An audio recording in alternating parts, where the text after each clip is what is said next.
Assalamualaikum, qimmatli qarindoshlar, yaxshimisizlar?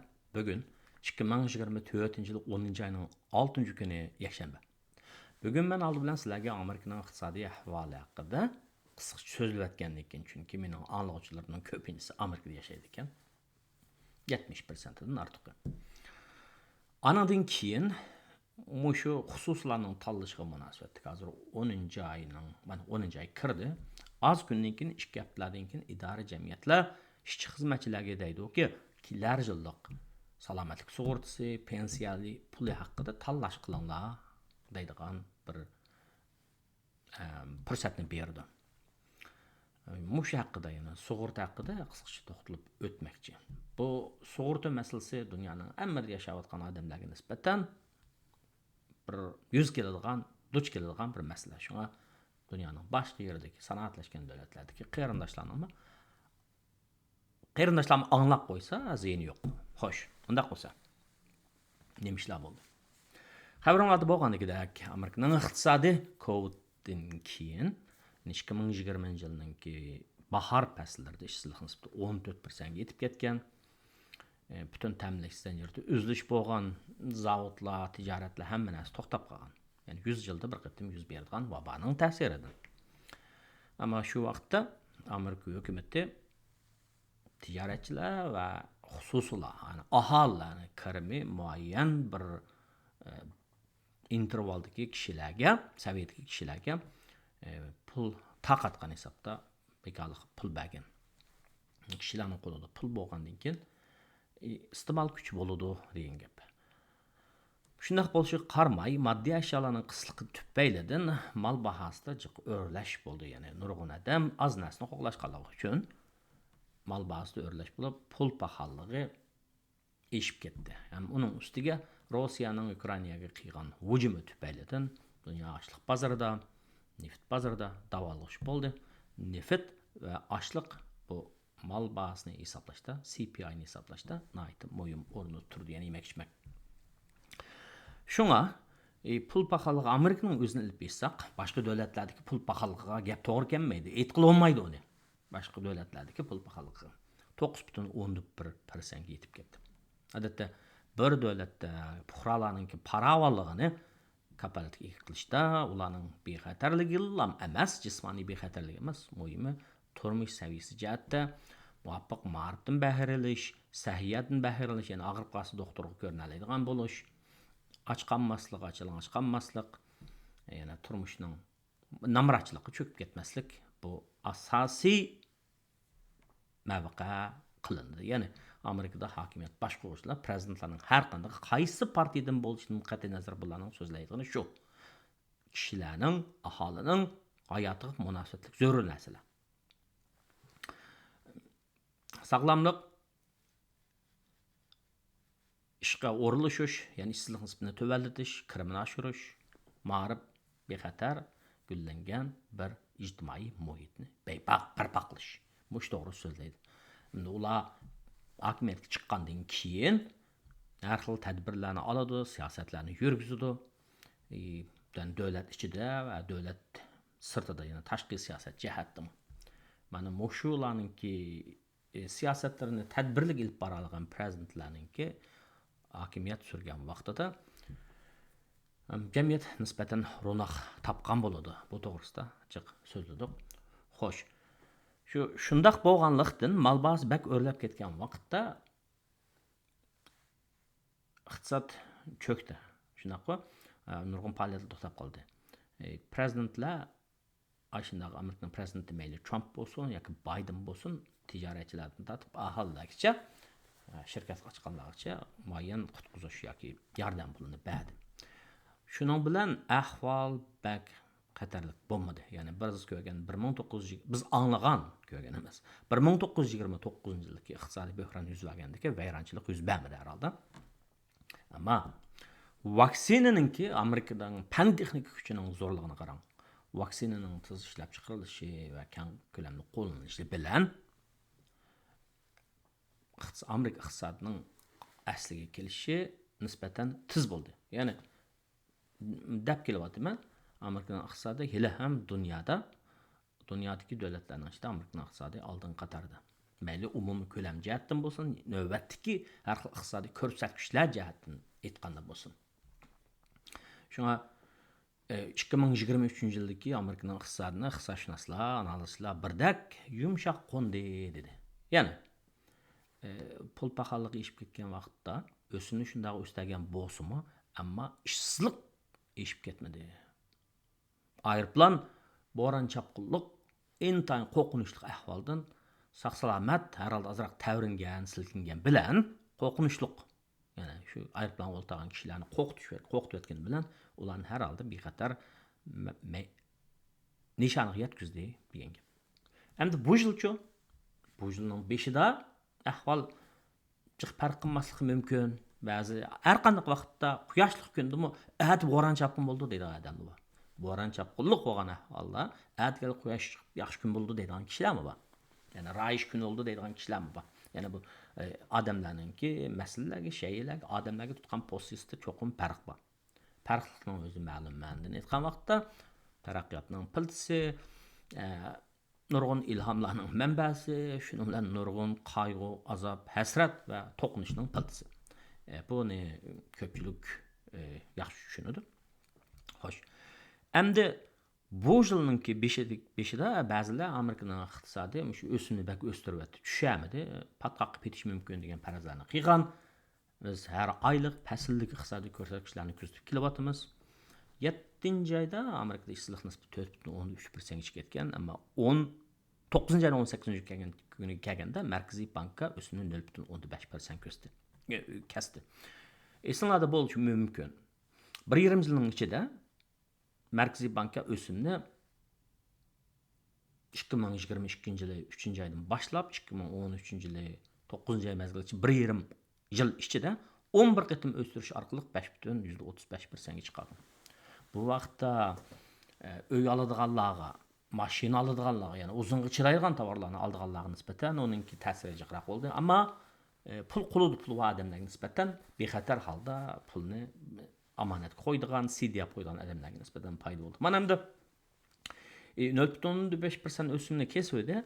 Bu umumyuzlik boshqa sohalardagi o'simlarga, ya'ni savdo banklarininki o'simlarning kesishimi turtki bo'ldi. Ya'ni hozir 30 yillik uy olganlarga nisbatan mortgage, ya'ni uylish olgan qarzning o'simi biroz tövalladi. Avtomobil sotadigan, mashina sotadiganlarmi hozir shunday tövan o'simlik qarz berish orqali avtomobil sotish va hatto 0%lik qarz 0%lik mashina sotib olsang 3 yilgacha 5 yilgacha to'lsang 0% to'laysan, ammo manchilik oldin zakalat pul topshirsan deydigan holga keldi. Xo'sh, endi biz o'tganda bu yilning oxiri chiqishi, yana 11-oyda Markaziy bank o'simini 0.15% kesishi mumkin deb faraz qilgan to'q. Boshqa iqtisodshunoslar, analistlarningki fikrini muvofiq deb ko'rib. Ammo juma kuni chiqqan iqtisodiy ko'rsatkich, ya'ni xabarda deydiki, Amerikada emgak bozori yaxshi. Emgak bozorida yaxshilanish bo'lgan gap. İşsizlik nisbati 4.11% ga tushgan gap sabab 254 ming odam xizmat topgan gap. Bu xizmat topgan odamlarning ko'pinchisi sayya saqliq, ma'rif jihatda shu sahada xizmat topganlar va anandikin ko'ngilchi sayohat xarakterli o'rinlarda albatta bu fasllik xizmat. Bunun ko'pinchisi fasllik xizmat demiş qadigan vaqtda yoz faslida odamlar sayohat qiladi. Shunga mehmonxona, mehmon kutish, sayohat rayonlari, yemek-ichmak sohasida xizmat fursatlari jiq bo'ldi. Seasonal, ya'ni fasllik xizmatlar bo'ladi. Ondan keyin hukumatningki ishga oladigan hukumat doiralari mayli, yerlik hukumatlar bo'lsin yoki markaziy hukumat bo'lsin, uning da faqatla bir jihatda yo'qdi kishilar xizmatni yo'qitib qo'ygan. Qaysi sohada deganda ishlab chiqarish sohasida. Ya'ni manufacturing deymiz. Zavodlarda ishchilarning xizmatdan qilishi biroz gaplik bo'lgan gap. Ammo overall buning ta'siri, ya'ni sap ta'siri umumiy jihatni aytgan vaqt qanday qolganda positive, ya'ni plus 254 ming odam xizmat tepib, ishsizlik nisbati 4.11% tushgan gap ham hozirga qadar Amerikaning iqtisodi har faslda bir hisoblaydi, faslda iqtisodning ishini hozirga qadar. Ammo shu pul pahalılığının təsirini çıxırıb ötən vaxtımı iqtisadның əməli işi 3%lik sürət bilan aşqan gap. Bu yaxşı iş Amerikanın iqtisadına nisbətən etqan vaxtda. Yəni Amerikanın iqtisadi dünya iqtisadının 20%-dən köprəkini egəlləyidir. Yəni çoğ həcmdəki iqtisad bu, çoğ köləmdəki iqtisadın 3% ösüşü bəzi dövlətlərin bir yıllık milli daraməti degan gap. Sanatlashgan o'rta saviyadagi bir dövlətninki bir yillik milli daramati degan gap. Xo'sh. Endi mushundaq ahvol ostida 11 oylarda Markaziy bank o'simni kesamdi deganda kesishning ehtimolligi bor. Haddan ziyod o'stiribdi bular, ammo 0.25% kesishi mumkin. 11 oyning 4-kuni kelar oyda biz Amerikaning prezidentining kim bo'lganligini bilamiz. Hazır Donald Trump bilan Kamala Harris beygi tushyotidu. Har xil qarashlar bor. Bu chaqda bu haqida fikr qilmayman. Kimning hokimiyat beshiga chiqishi, bularningki qanday iqtisodiy siyosat yurgizishiga, tashqi siyosat yurgizishiga, bo'pmi, tashqi savdo jihatdagi siyosat yurgizishiga ta'sir ko'rsatdi, baj siyosatiga ta'sir ko'rsatdi. Vaqaza. Bu haqda to'xtalmayman. Xo'sh, endi atlab o'tib ketay. O'simni shunday tushgan vaqtda, ya'ni kimlarga ta'sir qildi? O'sim tushadi, 0.05%. Kimlarga ta'sir qildi deganda, uy olaman deganlarga, uy sotaman, uy olaman deganlarga, anandan keyin avtomobil bundaq chidaydigan, uzun chidaydigan mahsulotlarni olaman deganlarga ta'sir qiladi. Anadan sirt yana har xil kishilarning qarzlari bor. Innovativ kartochkadan o'tganda deb bildim, Amerikaliklarning innovativ kartochka shirkatlariga bo'lgan qarzi 1.10 trillion ekan deb. Xuddi pullar cho'ng dadasidan qolgandek xajlar bergan bilan kredit qani, ammo to'laydigan gap qarz bu. Vaqtida to'lmasa uning nurg'un o'sim chiqadi shunga. Kredit qaning qarzini cho'qim to'lash kerak. Ba'zilarning o'simlari bak yuqori, demak o'sim tushgan vaqt qanday qildi desa, bu kredit qani bak ishlatayotganlar negotiate yana azroq so'zlashgan gap azroq tushirib beramsa deb. Ba'zilar uni qiladi. Yana bir cho'ng bir qarz Amerikaliklarning oliy maktabda o'qish uchun ma'rifda xususiy ma'rif bilan ma'rif o'qigan bo'lsa, bu oliy maktablarda o'qish puli uchun qarz olgan bir ishi bor. Yani education loan deydi. Buni so'zlashish mumkin, yani tushirish mumkin o'sim tushgan vaqtda. Ammo pul omonat qo'ydiganlar desa, burunqida ekan 5% pul o'sim banka o'sim qo'ysangiz 5% pul 5%lik o'sim beramiz, foyda beramiz demay, 4% beramiz deb qolsa, bir qism odamlar pulni omonat qo'ymasligi mumkin. Omonat qo'ymagan pul nima bo'ladi? Bardo deganda mablag' qilib selinadi. Ya'ni kapital bozoriga yo pul muomala bozoriga selindi.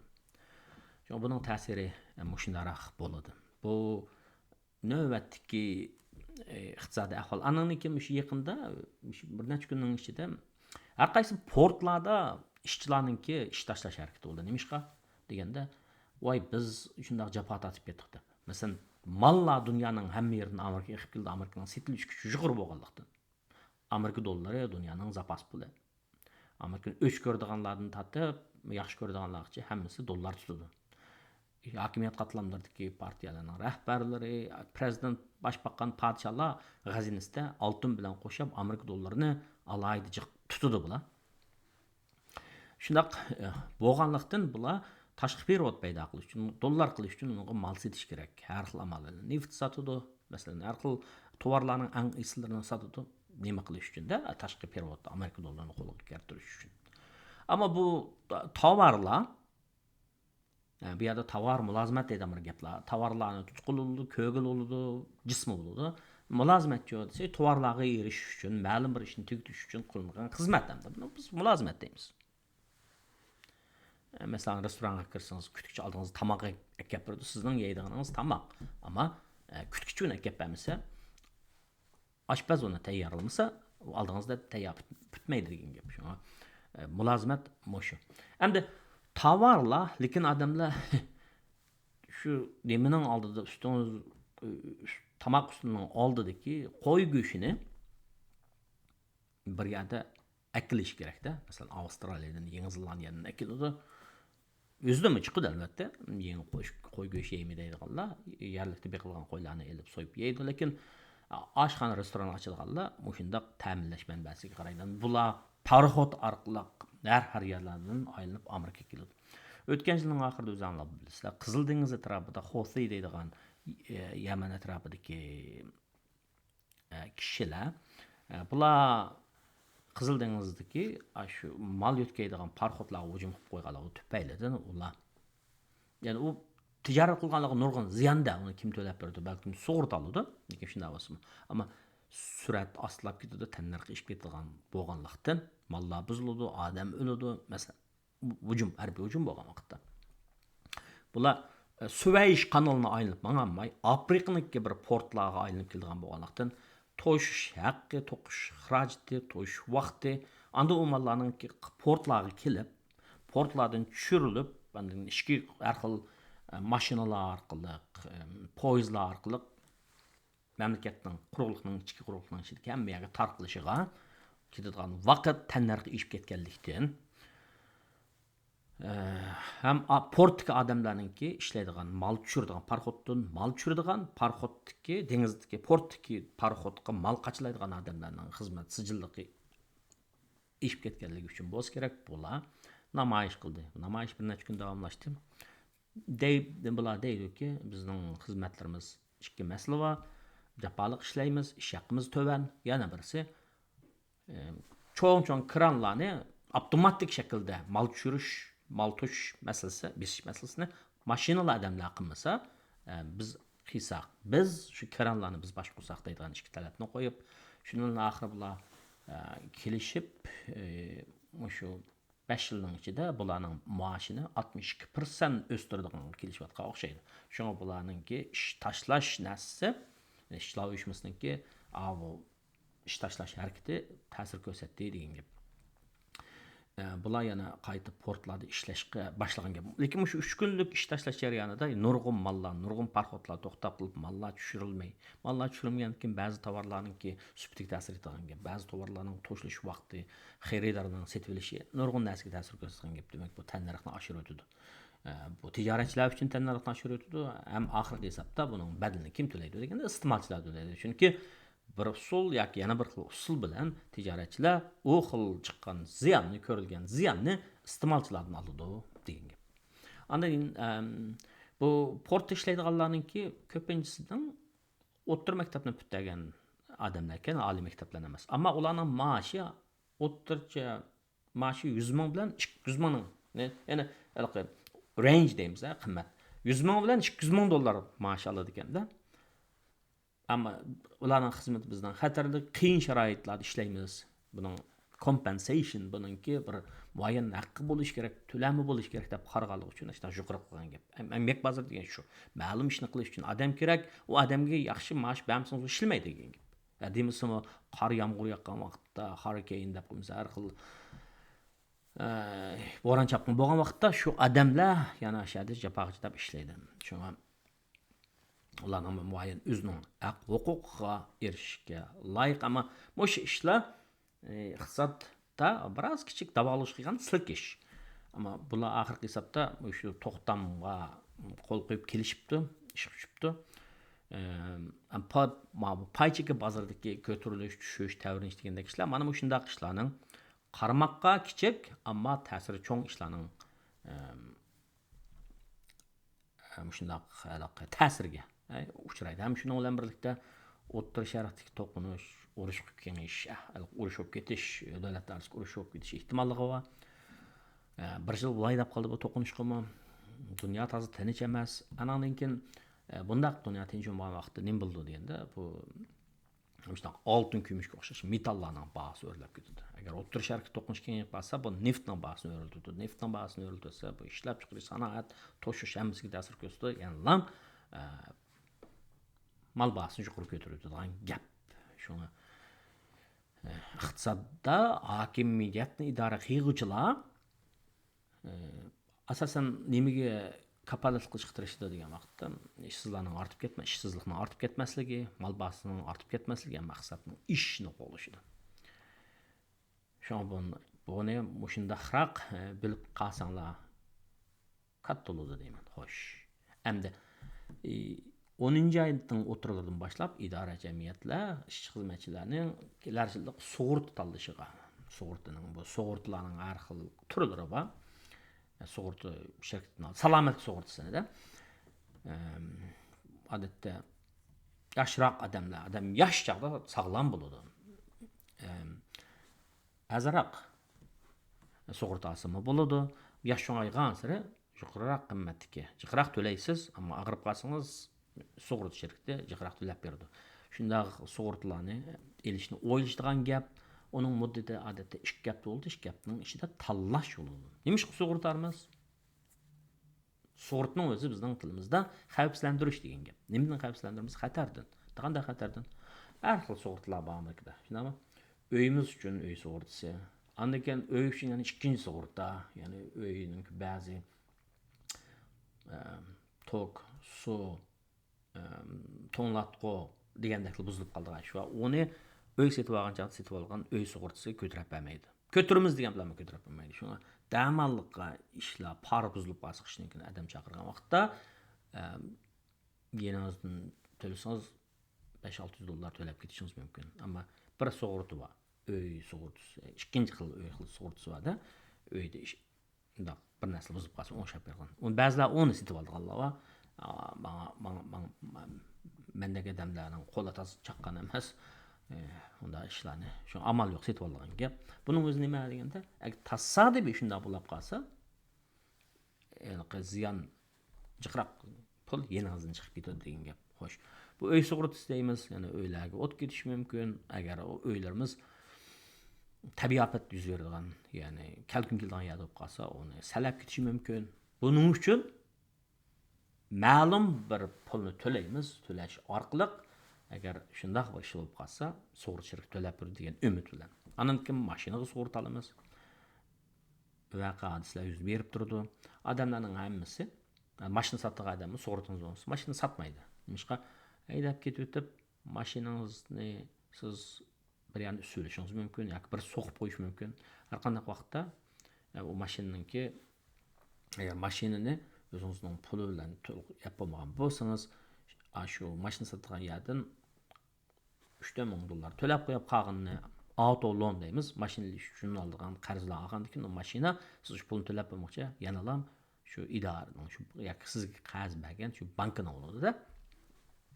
Shunaq bo'lganligi uchun ular mulk ularning bo'lgandan keyin sizning sug'urta elishingizni talab qiladi. Agar favqulodda mashina vayron bo'lib ketsa, ziyonchi qilib ketsa, uning mashinaning pulini kim to'lab berdi? Siz to'lanmay qolib qolsangiz. Shunga sizning ma'lum summada odatda bu 1,000, 3,000, 1,000 bilan 1000 bilan 3,000 to'mon atrofida bo'ladi. Yani mashinaning qimmati, bahsi u buning qarab turib. Demak, xavfsizlantirish deganning shu biz premium deb qo'yamiz. Ya'ni ma'lum bir mashina to'xtamanda setgan vaqtda mashina setib olsangiz, uningga 1 yillik kelishib bir haq to'laysiz. Nurg'un bir necha sug'urta shirkatlari va Progressive deydi, Liberty deydi, Farmers deydi, mana bu shunday. Bular to'xtamay xaridor qo'yishdi. Bizga o'tkazsa, manchilarga chiqaman tejildi deb. Meningcha bir sug'urtmush avtomobil sug'urtasini setib olgan vaqtda birisida uzun turib ketsin bo'lmaydi ekan, bular ishirib oldi ekan, oshirib oldi ekan. Kuni o'tgan yili xabaronlarda bor sug'urta qo'sh xonliq o'sib ketdi. Biroqlar o'sib qiziq ishda bularni och ko'zgan dedim men. Masalan, pandemik vabo mazgilida biz idoraga chiqib bormadik. Burun 5 kun barat demişqa, hozir 3 kun, 2 kundan borman. Jiqaydimagandan keyin yo'lga chiqishmagandan keyin xatar yuz berishning ehtimoli to'g'an. Davgandan keyin o'sim belqi sug'urtangiz azroq bo'lish kerak, lekin bular oshirib oldi. Shunga kishilar, menlarimiz boshqalarni da'vat etdi buni. Yani sizning avtomobil sug'urtasi uchun to'laydigan pulingizmi, shu CPI ni hisoblashda ishlatildi, ya'ni Consumer Price Index mal bahasini hisoblashda. Anadan keyin Mavu 10 aylarda idora jamiyatlar ish beradigan narsa asosiy salomat sug'urtasi, ya'ni yana birisi flexible health spending deydigan va odat bir odamga necha ming dollar atrofida, $3,000 atrofida. Bu nima gap deganda, bu tax free. Ya'ni maoshingizni tutib qoladi, masalan, $3,000 tutib qolsa, maoshingizni qolganiga hisoblab o'sim tutadi. Nima? Bajaladi.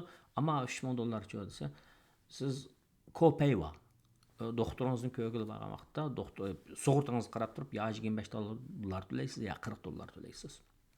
Shunday vaqtda $40 to'laydigan ish bo'lib qolsa, yanchığınızdan pul chiqib төлемейсіз, ашулар тақатқан, siz baj keçirim qılınğan $3000 pulunuzdan төлейсіз. Anadan keyin ular yana CVS'lardan, Walgreens'lardan doğru eliş, anadan keyin ba'zi bir sağlamlıkqa münasibetlik over the counter üstelden talab alaydigan prescription doktorununki qo'li bo'lmagan, imzosi bo'lmagan ba'zi yani eliş uchun doktorning imzosi ketmaydigan tovarlarni olsangizmi shu $3000 xajlasangiz bo'ladi. Buningga pul qo'yish masalasi. Andan keyin balları balaga münasibetlik bir türleme var. Şu tanlagan vaqtda ishkapning ichidagi tanlash mazgilida. Andan keyin ma avtomobil sug'urtasi o boshqa gap. Buning bilan munosabatsiz emas, buni qo'shib qo'ydim. Andan keyin o'zi life insurance va hayotlik sug'urtasi deydigan ba'zilar azroq pul to'lab qo'ydi, favqulodda bu dunyoga ketishni hech kim bilmaydi. Agar shunday ketib qolsa, quruq qo'l ketib qolmasin, quruq qo'l ketib qolmaydi deb o'ylaydi ba'zi kishilar. Yani maaşının 2'si, 3'siga azroq pul to'lab qo'ydi. Favqulodda ketib qolgan ishlar bo'lsa, shu siyosat shu to'xtamni setib olgan bo'lsa, azroq shuni bolalarga shu pul qoladi degan gap. Masalan, mana bizning idoralardan u bu ketib qolsa, shuning palonchi Brian yoki Jennifer bizda ishlagan, temanchilar ishlagan Mengarak bilan mashinada Sulaymanda ketib qoldi deb uningki obituary deb qo'ydi. Ta'ziyanomni berib qo'ydi. Chomanda qarab boqim, oldidan qaraydigan yeshi. Qarasam 49-38 yoshida. Endi bu o chaqda o kishilarning ballari bo'ladi. Ballarning ba'zilari pishib yetilmagan bo'ladi, yana teenager bo'lib, 13 yoshlik bolalar bo'ladi. Endi ularningki keyingi turmushi sal g'amg'usiz bo'lish uchun muayyan moddiy asos bo'lishi kerak. Bular menimcha o sug'urtani setib oladi. Shunga idora jamiyatlar shu xil ehtimollikni tutib, qaytish va'dani olgandan keyin kishilarga shu fursatni beradi. Yana hayotlik sug'urtasini setib oladigan. Bu shu 10 kunning ichidagi nimada setib oladigan. Bundan sirt boshqa yana sug'urta shirkatlari to'xtamay uyingizga xatlarni avatib turdi. Ma yoshda oyda manchilik to'lsang, ketib qolsang, manchilik pul qoladi deganga o'xshash.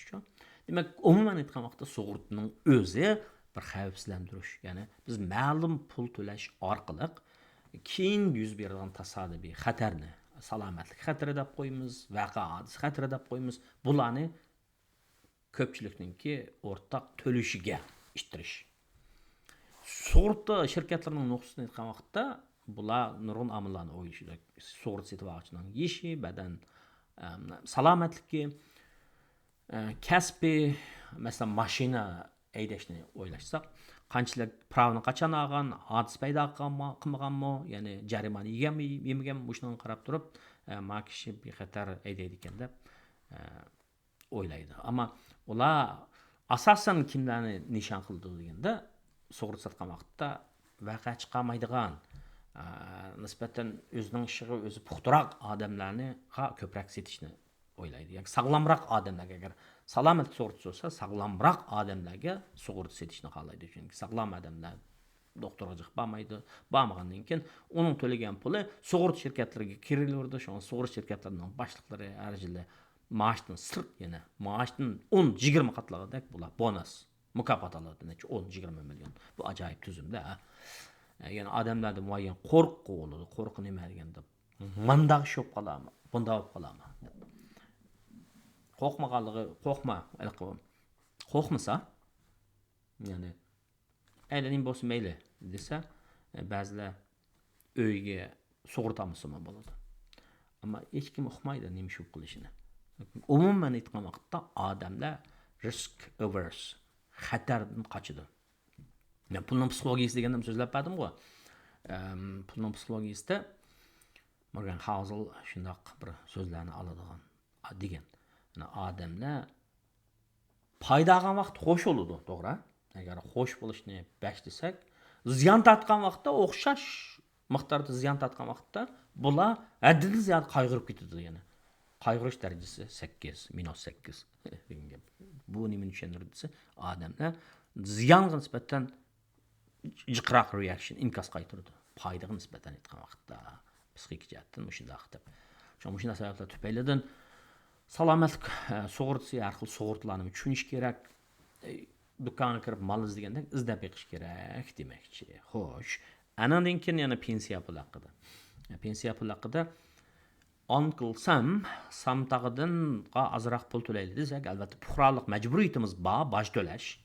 Ama ularning kanun, hökümetinin kanun siyasetlerine maňsak yana pakiz bolady. Köpek baylygymız galy, jygylyp galy diýen gep. Bu nima? Pensiya pulymyzga pul goýuş. Yaşanganlyk üçin pul goýuş. Wagt diýen uçuda, wagt diýen atgan ok.